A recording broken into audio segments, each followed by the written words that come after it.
we'll go back later. It used to be a separate town from the upper old town where we'll go next. And they were completely different. The lower town was a free city, so they had their own laws, completely separate from the rest of the country. And they were more traders, craftsmen, these kinds of common people. Whereas the upper town was more for the nobility, for the rich people. And for obvious reasons, the two towns didn't really get along. So what do you do if you don't get along with your neighbors? You build a wall, exactly. So that's why this wall was built here.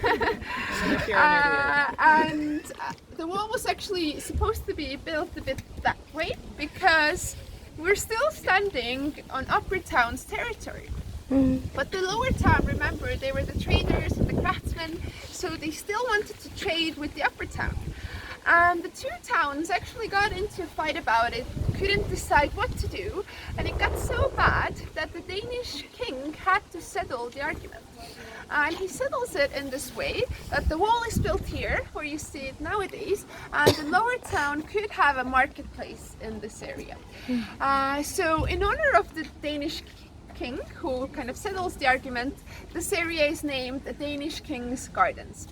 At least that's one version for the name. I'm Maria, I have a second version for everything, and the second one is connected to those statues you saw earlier probably. If you didn't, we'll go past them again. There's these three creepy looking statues near the entrance, and they look like the mentors if you've ever seen Harry Potter. Yes. Yeah, so you agree, I hope. But they're actually monks, and they're there because of a legend. Namely, the legend of how Denmark got their flag.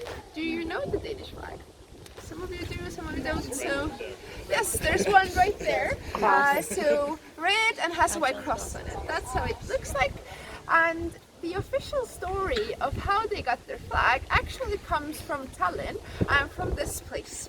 Because according to the story, when the Danes came here to conquer us in 13th century, they were almost losing the battle against the local Estonians.